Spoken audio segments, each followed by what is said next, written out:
Allô, bienvenue dans le podcast Reconnexion à soi. On est dans le temps des fêtes, Noël approche, c'est la magie de Noël, on entend toutes sortes d'histoires de là les ciné-cadeaux vont commencer, il va y avoir plein de films de télé, d'histoires d'amour magnifiques où deux personnes qui n'étaient pas supposées se rencontrer finalement par toutes les coïncidences du monde se rencontrent et tombent en amour et c'est des âmes sœurs. On va voir aussi des histoires sur des gens qui détestaient Noël, qui croyaient pas en la magie, qui finalement, par toutes sortes d'histoires, vont croire en cette magie-là. Donc, pour rester un peu dans cet esprit un peu léger, j'aime ça le temps des fêtes parce que justement, c'est plus léger.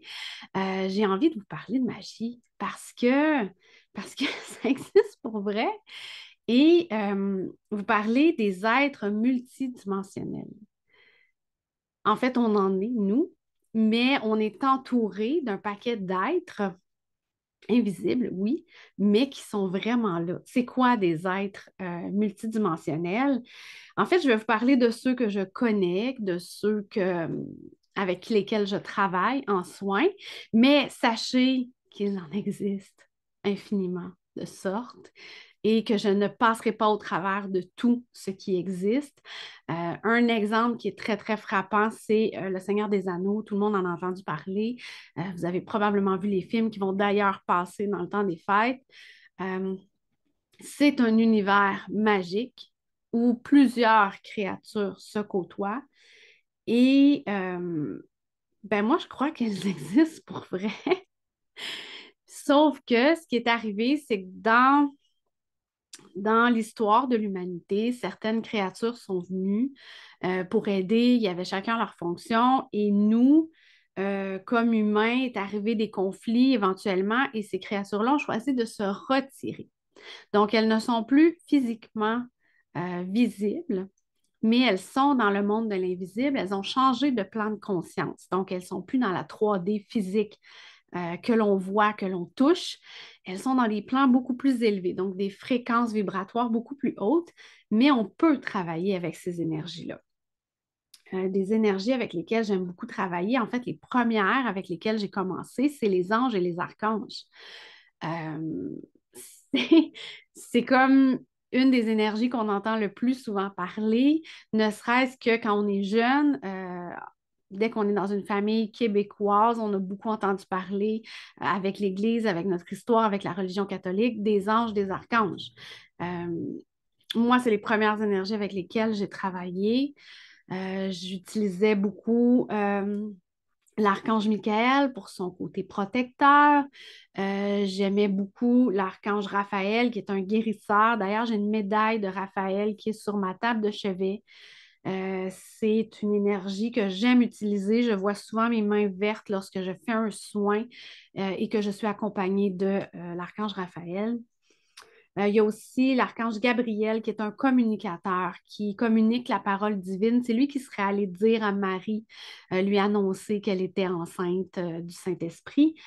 Donc, les anges et les archanges font partie de notre paysage depuis qu'on est jeune et c'est souvent des énergies qu'on va appeler quand on vit un grand malheur, on vit un très grand stress, on va demander à nos anges de nous soutenir dans l'épreuve pour nous aider, à nous accompagner.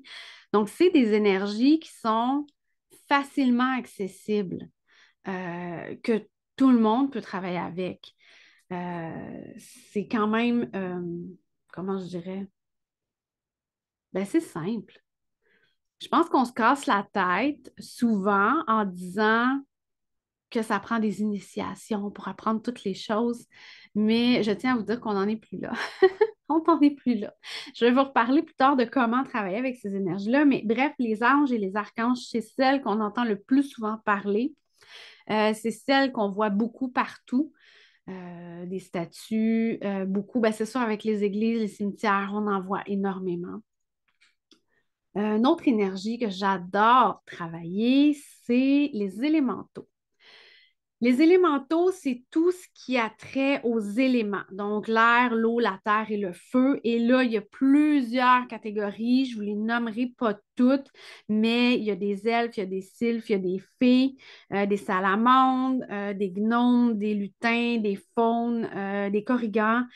Bref, il y a énormément d'espèces dans les élémentaux et je ne les connais pas toutes et je ne veux pas dire n'importe quoi.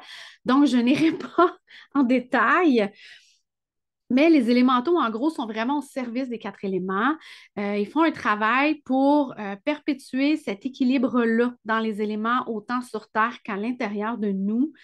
Bien que nous, on les ait chassés de notre vie, ils ont quand même un rôle très fondamental dans le monde de l'invisible. Et c'est eux qui continuent les cycles de la vie végétale, animale, humaine, les cycles des saisons de la nature. C'est les élémentaux qui travaillent à garder ça comme ça. Les forêts qui sont parfois ravagées parce qu'on va aller faire des coupes, on va aller faire, bref, les humains, on a des fois une idée une idée particulière de ce que l'on doit faire et souvent on travaille contre eux.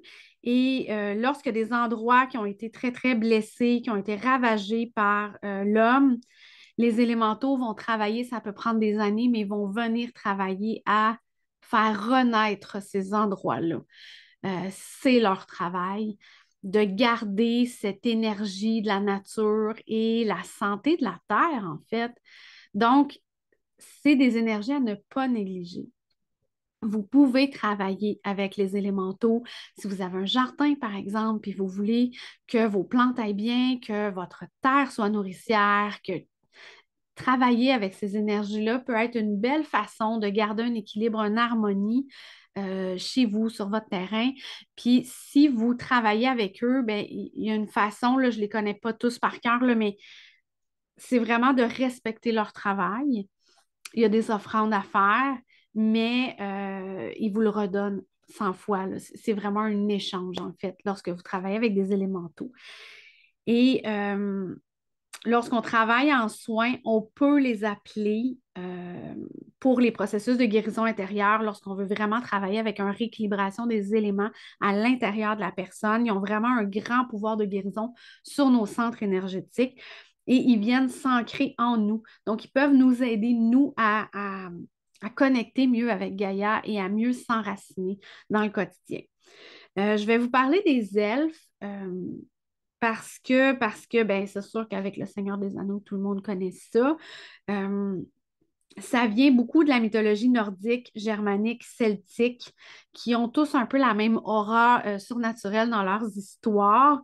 Les elfes, ça n'a pas été les premiers habitants de la Terre, mais ça a été les architectes de la vie. Il apporte à l'homme le pouvoir de dissoudre la matrice de son existence quotidienne.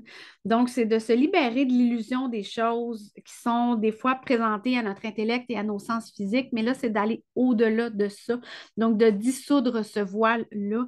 Donc, c'est des énergies quand même intéressantes à connaître et à côtoyer. Une énergie que j'aime beaucoup, beaucoup en soins, c'est les fées qui font partie des élémentaux parce qu'il y a des fées de tous les éléments. C'est vraiment des êtres légendaires et elles jouent des rôles très, très variés. Il y en a qui vont aider, il y en a qui vont soigner, il y en a qui vont guider des gens. Puis il y en a que ça va être des fées avec des couleurs un peu plus sombres, qui vont aimer jouer des tours. Donc, euh, c'est pas une énergie comme les anges ou les archanges, on peut les catégoriser, c'est tout comme ça. Les fées, il y en a un spectre énorme. Donc, lorsqu'on travaille avec les fées, on ne sait pas toujours à quoi s'attendre. Moi, j'ai une énergie de très, très forte connexion à la terre, aux éléments, et je passe beaucoup par les fées pour me soutenir dans mon travail. Mais il faut savoir que lorsqu'on travaille avec elles, parfois elles peuvent déguiser l'apparence. Donc, il faut être capable de juste discerner le vrai du faux et être capable de s'amuser. Moi, je les vois comme des enfants. Elles s'amusent avec l'énergie, avec la vie. Donc, c'est d'être capable, nous aussi, de discerner ces choses-là, un peu comme un enfant qui jouait à visualiser tout ça, une mise en scène énorme et qui rentrait dans un jeu. Mais on joue avec les fées lorsqu'on fait un soin avec elles. Ensuite, une autre énergie, je vous dirais, ben, il y a les maîtres ascensionnés. Les maîtres ascensionnés, c'est des gens qui sont venus sur Terre, qui ont vécu une vie sur Terre, mais leur vie a été,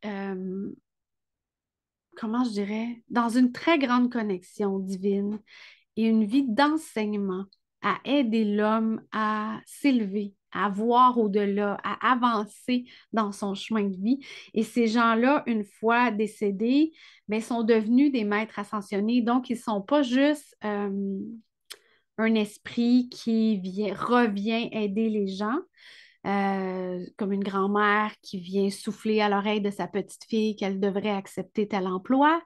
Non, c'est vraiment des guides spirituels très, très forts. On peut penser à Bouddha, Maître Saint-Germain. Jésus est un maître ascensionné. Donc, c'est des figures spirituelles très fortes qui ont marqué leurs époques et qu'on peut appeler à venir travailler avec nous lors de certains soins. Ou même, moi, je dis toujours en soins parce que c'est dans ce temps-là que j'utilise le plus ces énergies-là. Mais dans votre quotidien, vous pouvez leur demander de vous assister euh, pour plein de choses, en fait. Vous êtes pris dans le trafic, vous êtes perdu, vous pouvez demander à une énergie, un ange, un archange, une fée, un maître, de vous éclairer, de vous aider à ce moment-là. Et c'est là que les synchronicités arrivent et que c'est vraiment intéressant de jouer avec ça. Une autre énergie que j'aime beaucoup, beaucoup travailler, c'est Lady Nada. C'est une prêtresse atlante. Euh, le soin que je fais, Synergie Sacrée, c'est Lady Nada qui a aidé, qui l'a enseigné en fait à Julie André, qui est ma coach et mentor. Et c'est une énergie d'une douceur incroyable, avec un grand cœur, mais une force, une femme ancrée ici, forte et puissante, mais qui le sait et qui utilise beaucoup la douceur et l'amour pour transmettre ce qu'elle a besoin. Donc, c'est une énergie que j'appelle presque dans tous mes soins pour me guider. Vu que je travaille avec les cristaux aussi, les Dinada est très connectée aux cristaux, surtout les quartz. Donc, c'est une belle énergie. Vous pouvez aller fouiller sur Internet. Il y a un paquet de canalisations. Il y a plein de trucs sur elle. Il y a Marie-Madeleine aussi, qui est une belle énergie que j'adore travailler lorsque je suis au chakra du cœur, beaucoup avec les femmes. C'est une très belle énergie aussi d'amour inconditionnel que vous pouvez appeler. Marie, la mère de Jésus aussi. Jésus aussi, vous pouvez l'appeler. Jésus est associé au doré, qui est la lumière christique et divine. Donc, c'est une très, très, très haute connexion. Donc, c'est toutes des énergies. Oui, ça fait partie de la Bible, mais si on enlève tout ce qui vient avec la religion de ces personnages-là et qu'on utilise uniquement l'énergie qui nous parle, c'est là que des belles synchronicités, c'est là qu'il y a des belles choses qui arrivent. Parfois, il faut juste faire taire le mental et se connecter pour se laisser l'espace puis recevoir l'évidence. Et c'est là qu'on ouvre nos horizons encore plus. D'autres énergies que j'aime beaucoup, beaucoup, beaucoup travailler, c'est les peuples galactiques. De plus en plus, je fais appel à ces peuples-là lorsque je fais des soins, dépendant de la personne qui est là. Des fois, les gens sont juste pas prêts, mais parfois, c'est juste pour aller activer des chakras supérieurs parce que oui, on a 7 chakras physiques sur le corps, mais on en a à l'extérieur et ceux-là, c'est des niveaux vibratoires beaucoup plus élevés. Et lorsque la personne est prête à s'ouvrir, ben, je vais aller avec des énergies plus hautes pour aller aider à l'ouverture de ces chakras-là, de ces portes de conscience-là. D'autres énergies que j'aime beaucoup, et ça fait pas très longtemps, là, mais je travaille avec les dragons.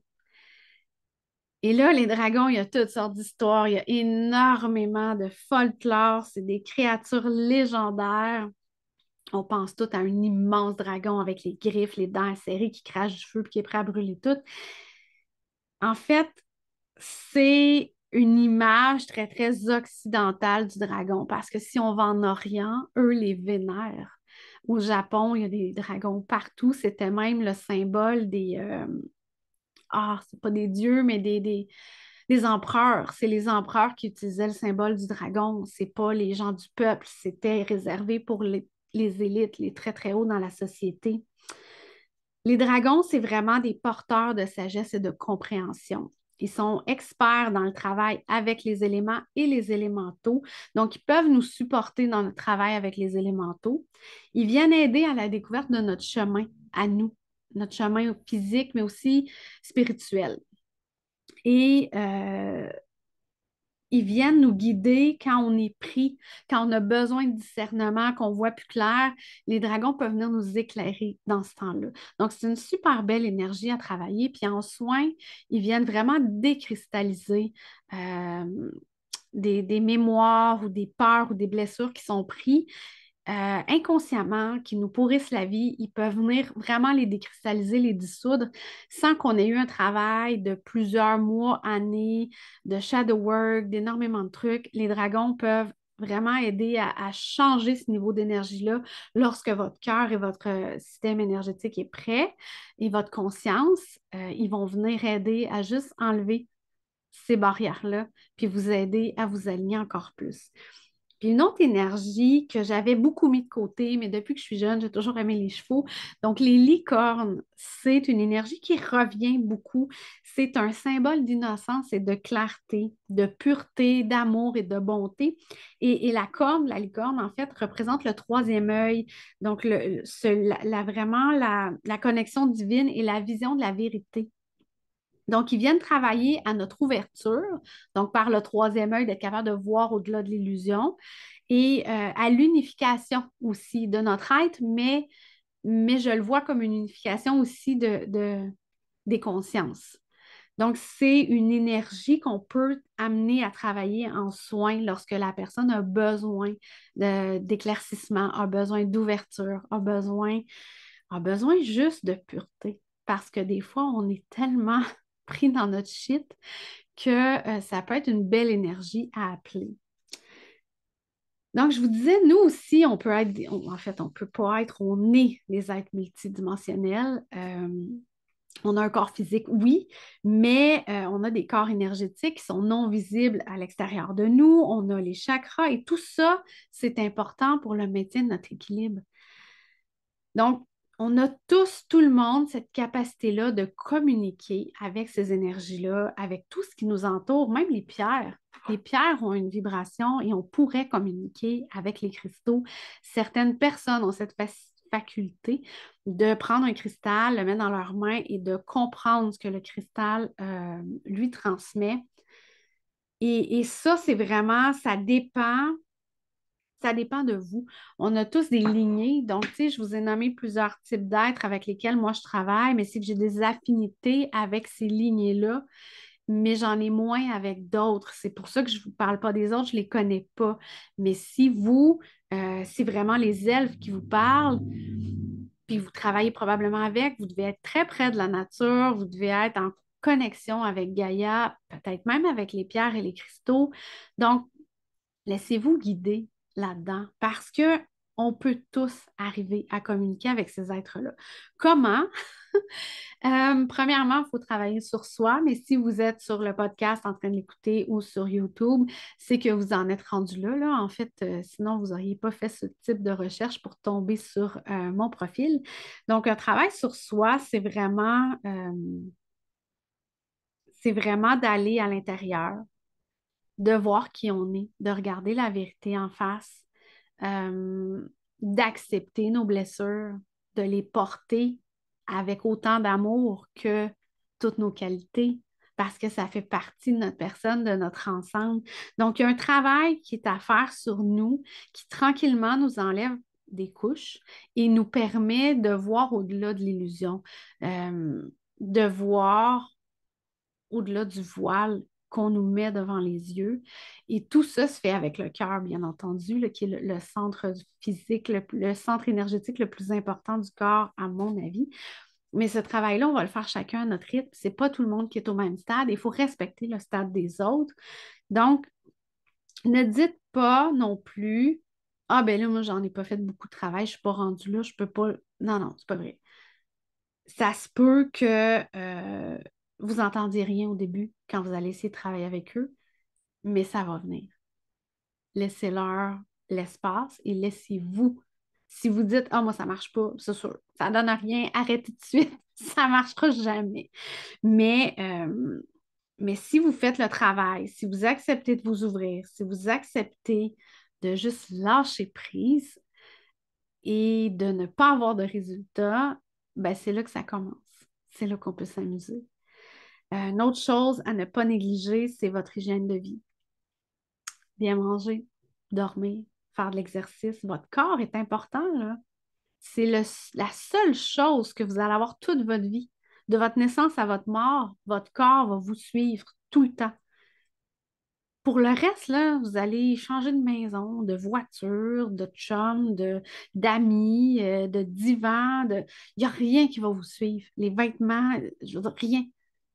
Votre corps va être là toute votre vie. Donc, d'en prendre soin, de le respecter et d'apprendre à l'écouter, à vous reconnecter à lui, c'est la plus grosse part, à mon avis, de notre travail spirituel. Euh, Quand je dis qu'on est multidimensionnel, c'est pas juste la dimension énergétique puis de voir des choses. C'est d'être ici, c'est de ressentir les choses. Donc, si vous êtes toujours stressé, vous êtes toujours à la course, vous vous trouvez laide quand vous vous regardez dans le miroir, vous êtes tombé conne parce que vous n'êtes pas capable de rien faire, vous avez déjà un gros travail à faire avant d'être capable de vous ouvrir parce que là, vous êtes pris dans plein de patterns. Vous vous êtes mis des barrières partout. Donc, c'est très, très difficile pour les autres énergies de rentrer dans votre espace parce que vous êtes déjà overload. Donc, faire attention à tout ça. Prendre du soleil, les fréquences solaires, là, c'est hyper bénéfique. Moi, j'aime beaucoup la lune aussi, là, la pleine lune, j'adore aller dehors, même juste les étoiles. Les soirs là, où il y a des étoiles partout, là, je peux regarder ça très, très longtemps. Euh, je suis convaincue qu'il y a des fréquences qui nous viennent des étoiles. Donc, tout ça, faire attention à vos amitiés, vos amours. Est-ce qu'il y a des gens qui vous pourrissent la vie autour de vous? Pourquoi vous les gardez dans votre entourage? Mais c'est parce que vous avez quelque chose à apprendre. Donc, questionnez-vous. C'est quoi le reflet que cette personne-là me renvoie? Qu'est-ce qui me trigger? Qu'est-ce qui me dérange? Puis pourquoi je garde cette personne-là dans ma vie? Qu'est-ce qu'elle me met en pleine face à toutes les fois, mais que je n'ai pas encore vu puis je n'ai pas encore compris? Puis quand vous allez avoir saisi qu'est-ce que cette personne-là fait qui vous dérange, puis pourquoi ça vous dérange, peut-être qu'éventuellement, vous allez être juste capable de dire, j'en veux plus dans ma vie, c'est fini, j'ai compris maintenant. On ferme, on ferme le chapitre, on tourne la page, va-t'en chez vous, puis moi, j'ai compris, je passe à autre chose. Donc, de faire un ménage dans tout ça tranquillement, des fois, là, ça crée de l'espace, ça bouge l'énergie, et là, on est capable de voir plus loin. C'est pas vrai que tout le monde a les 7 chakras d'ouvert tout le temps. C'est pas vrai que les 12 chakras s'ouvrent graduellement un à un dans ta vie. Oui et non. En fait, oui, si tu fais le travail. Sinon, tu peux rester dans tes chakras inférieurs toute ta vie puis fonctionner très, très bien, là. C'est pas mauvais, c'est juste que tu n'évolues pas si tu fais ça. Puis ça se peut qu'à un moment donné, tu en es rendu avec une super belle connexion, puis il se passe des choses dans ta vie, puis là, whoop, ça redescend, les connexions ne sont plus là, ça va revenir. Tu parlais de faire un soin énergétique, ça peut être une super belle chose. Ou bien il y a un travail à faire sur toi. Il y a quelque chose qui fait que ça bloque, mettons, au niveau de la gorge parce que tu ne dis jamais ce que tu penses. Ben, si tu te permets d'évacuer ça, de ramener l'énergie, ben là, ça va recommencer à monter, puis la connexion va revenir. Donc, c'est d'être à l'écoute de soi et de son corps. La méditation, on y revient toujours, la méditation, c'est la meilleure façon de reconnecter avec soi.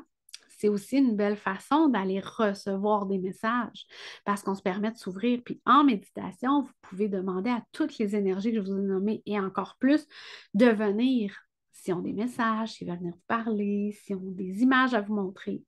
Puis au début, là, je vous dis, il n'y a rien qui se passe.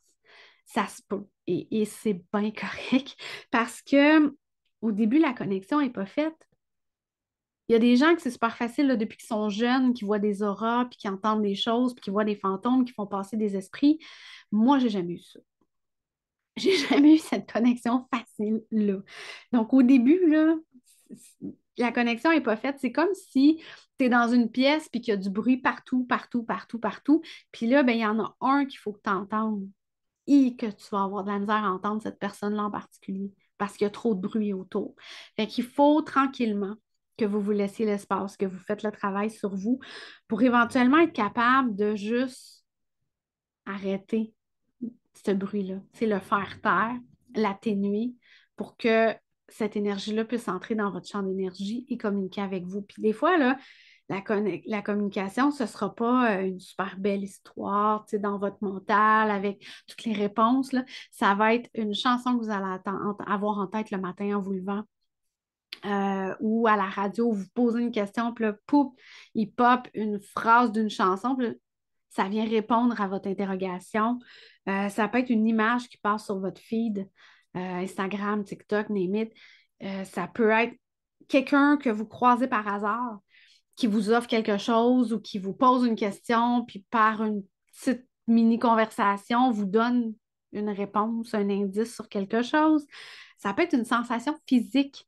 Quand on a des frissons, là, des fois, là, il se passe quelque chose, puis on fait Oh my God, j'ai plein de frissons, c'est donc bien hot. C'est une confirmation physique de ce que vous venez de vivre pour répondre à une interrogation que vous aviez.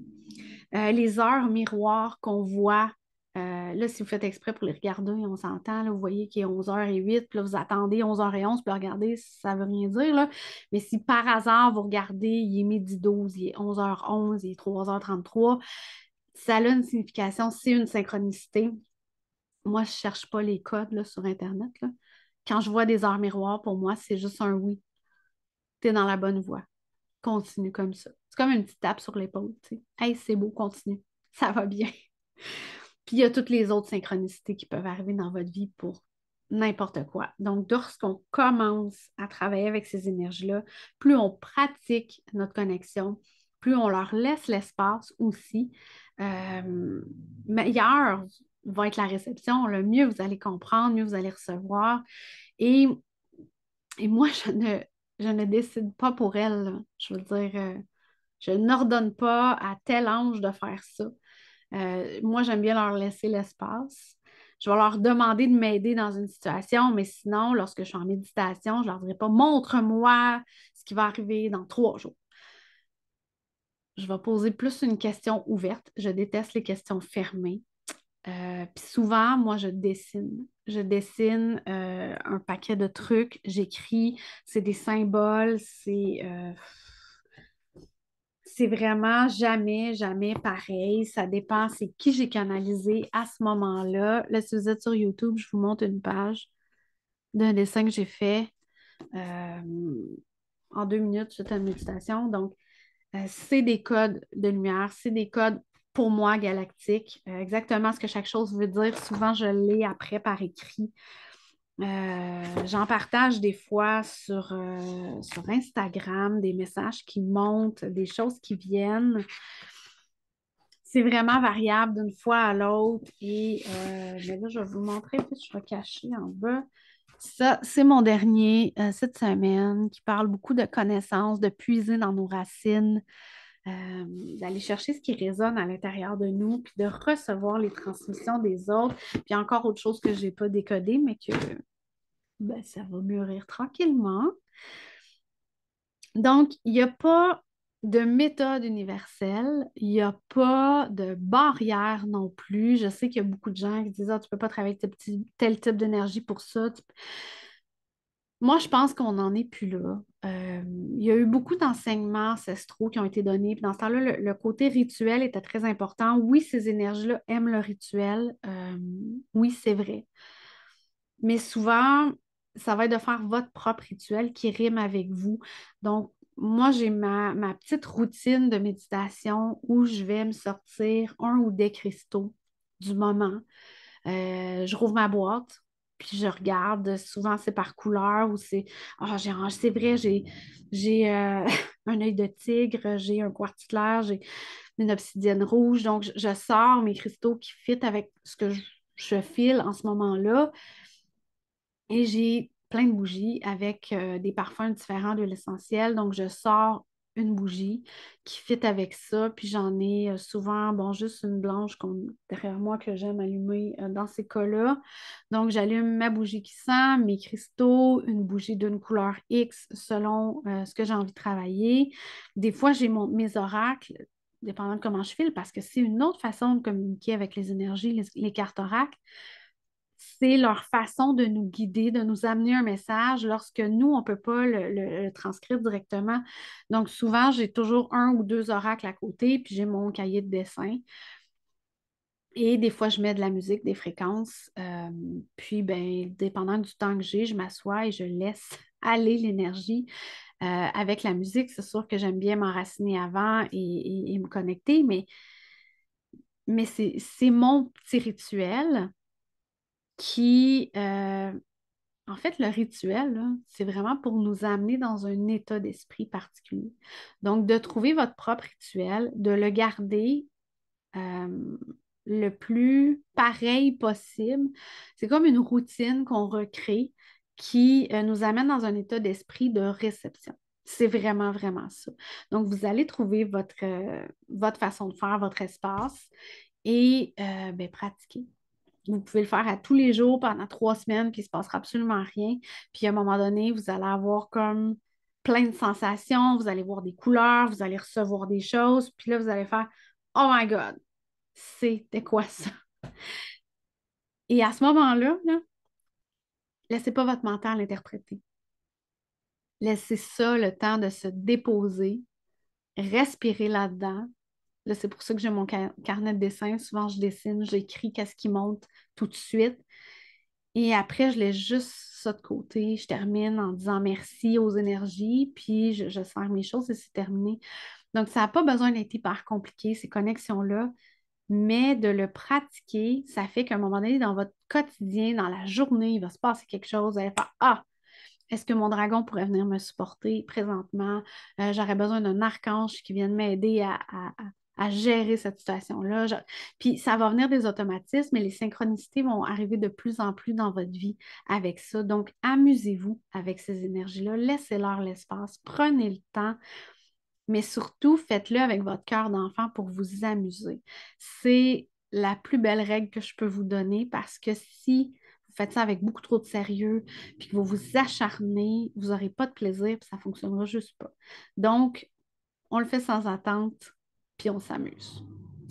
Donc, sur ce, je vous souhaite une belle journée et à la semaine prochaine.